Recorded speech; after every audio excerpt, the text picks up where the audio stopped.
through the Akashic Records, through the Toth energy, what we really need to be doing here, where this timeline is that we're on right now, where it's heading, and what we need to watch out for.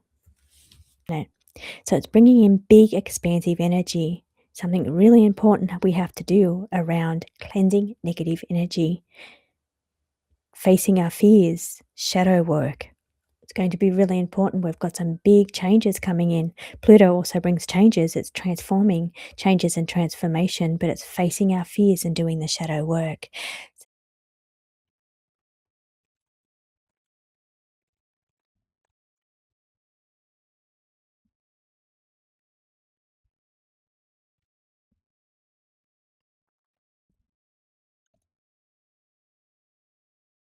Welcome, welcome. Okay, so the energy is here. You saw the rod spinning to show me the energy level of the energy stepping forward. So we've crossed the threshold into the Akashic, and we're reading the energy of this current timeline. What we need to be aware of, where we're heading, most importantly, what actions we need to take. So once again, it's saying the purity surrounds. We need to cleanse negative energy. We need to do the shadow work. We need to lighten our load, face our fears, move beyond the point of stagnation. Now is not the time to sit and do nothing. Now is the time to do the work, the shadow work, the deep part of ourselves. So the veil of illusion is the first one that I'm drawn to.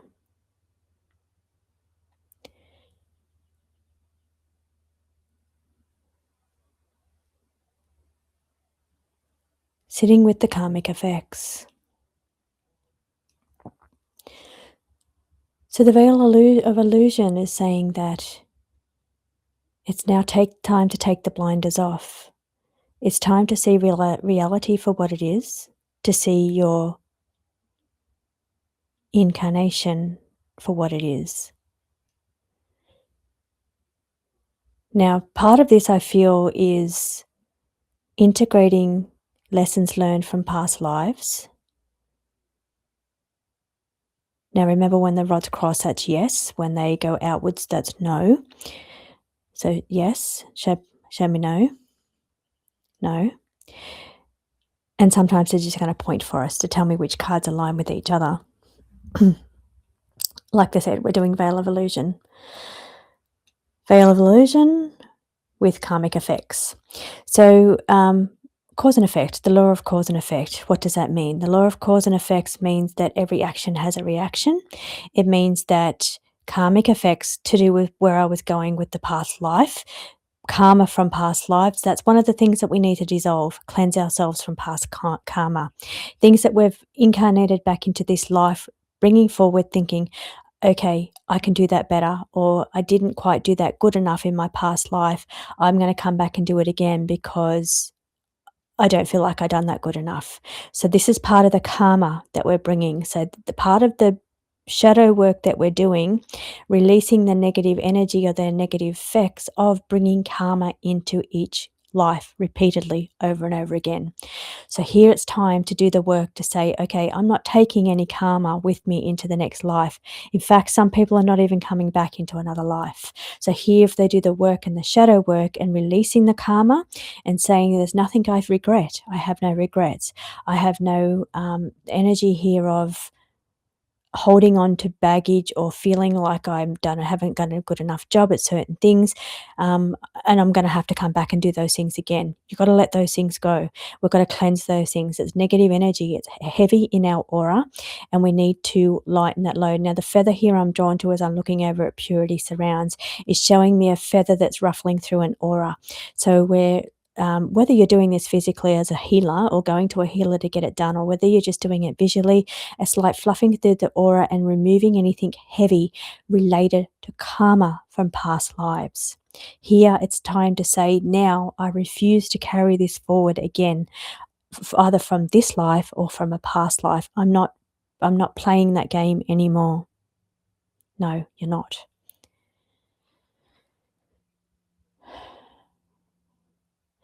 So with that, I exhale. I feel relief.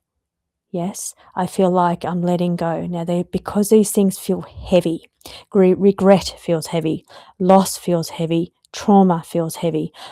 All of these things that we hold on to or we push down and we don't release, they feel heavy. Now it's important on this timeline right now for where we're headed. The thing that we most need to watch for is not picking up any more regrets, but releasing the ones that we do have, whether they're from past lives or from regrets from this life. Now is the time to do something about that. Okay, good intentions falling first. Good intentions is the energy of stepping into the Akashic and rising your vibration into the field to pick up and read the energy of the field from an aligned point of view. And that is coming in from good intentions. So not stepping into the Akashic record with the intention of ego. It's with the intention of how to help, seek guidance, and seek light, because that's what the rod is pointing to help me with that to bring that message through then. So the purpose and the good intentions of stepping into this Akashic, removing the veil and aligning yourself with that energy, is to seek the guidance and light to move forward, to release that negative energy, to do that shadow work. It will be different for every person, but it's important mostly, yes, is to not hang on to regrets, not to further weigh yourself down by more karmic effects. You need to release the ones you already have, let alone not hanging on to or creating new ones.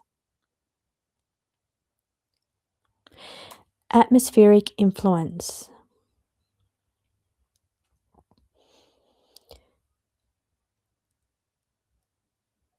Okay, sitting with guiding light, sitting with seeking guidance, quest for information or knowledge, connected to atmospheric influence.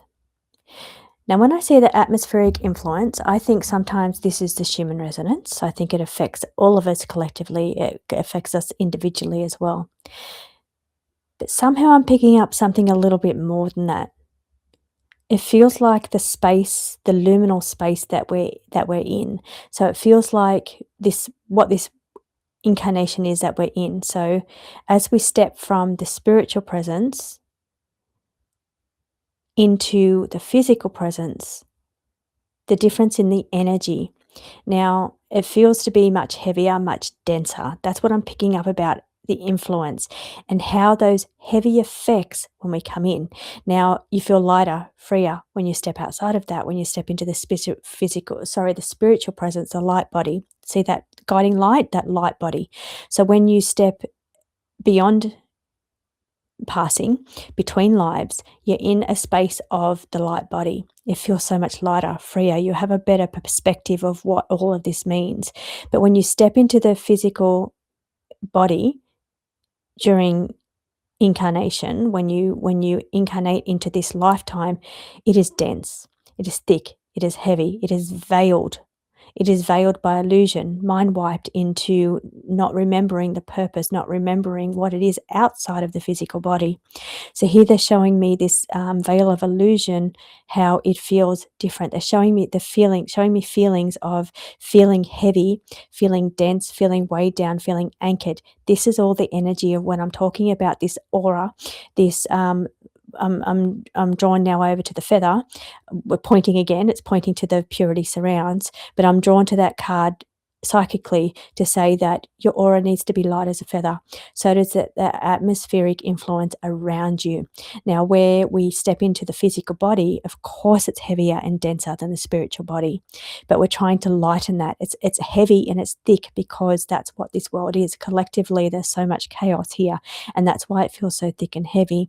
But when we add on all of the karma and we add on all of the regrets and the sadness and the loss and the hanging on to this energy, it makes it heavier and heavier. So again, we're coming back to this light as a feather, and fluffing the aura, removing the negative energy, doing that cleanse work to remove, or even the shadow work, because it's sitting across Pluto facing your fears.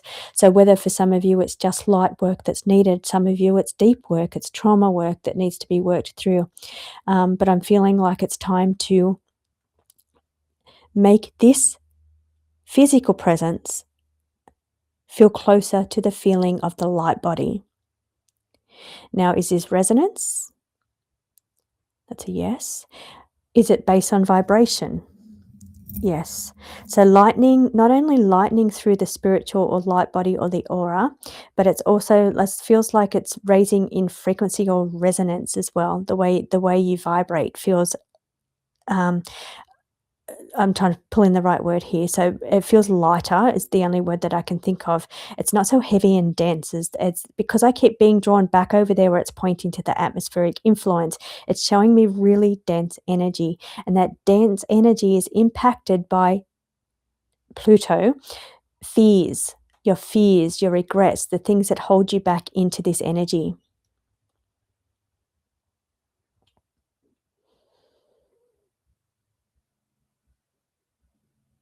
Okay, truthful insight. Show me the truth. Okay, so by truth, what they're telling me is the truth of the real you. Not the physical body and the programming and the indoctrination and the regrets and the sadness and the losses and the chaos. That's not the physical, that's not the real you. I'm talking about the real you being your soul, the real you. You are an evolving essence. You are here to learn, a wisdom seeker. You are here to learn in this lifetime, not to gather heavy weights, not to gather karma, not to gather regrets and losses and sadness. You are here to learn, to evolve as a soul, as a spark, to gather knowledge. But sometimes we forget that. So the truest part of ourself, the soul spark of ourself, where it's pointing, is here to gather wisdom.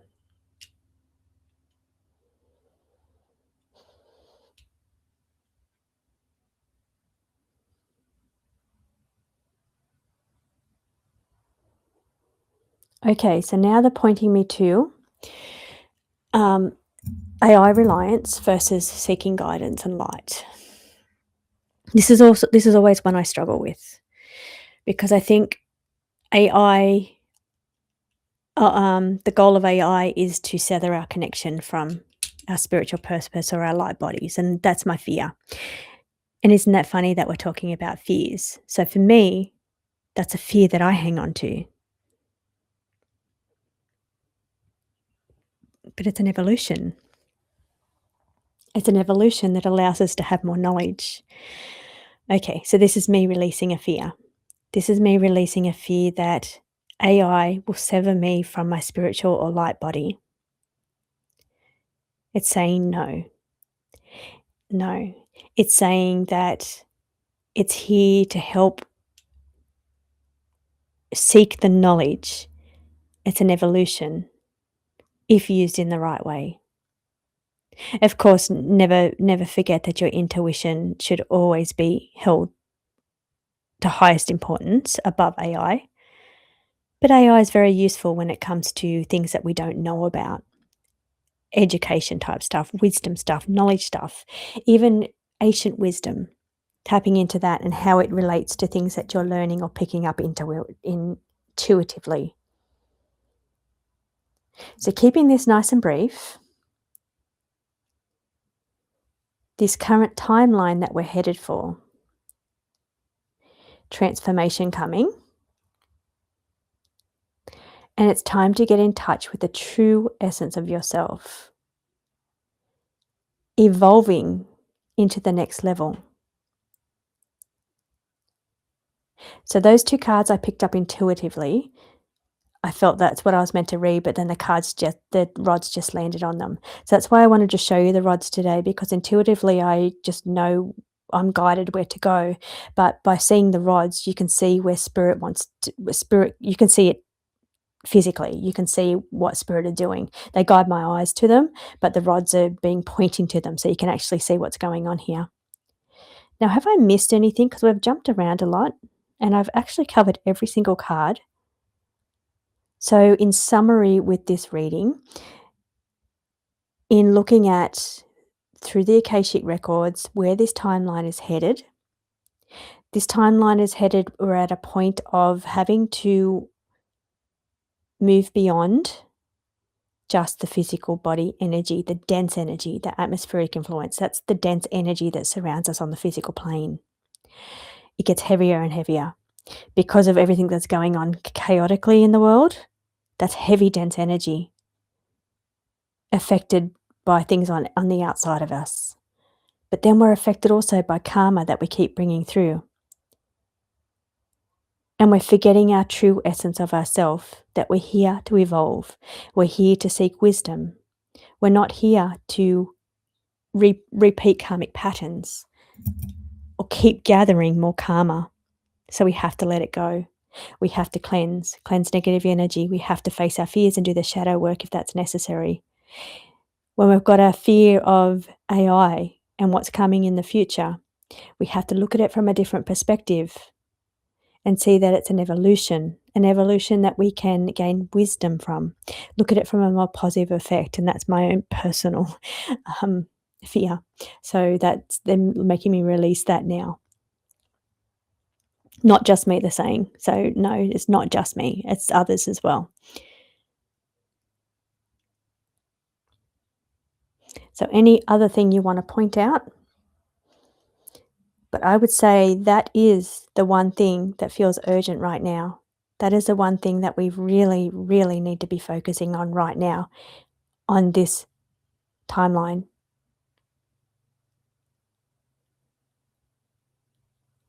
It's the evolution, the soul's evolution, seeking wisdom along the way, cleansing the negative that we've gathered along the way, the heavy energy from the atmospheric influence of the chaotic energy around us. We're releasing it, focusing on good intentions, focusing on our vibration, our raising our essence.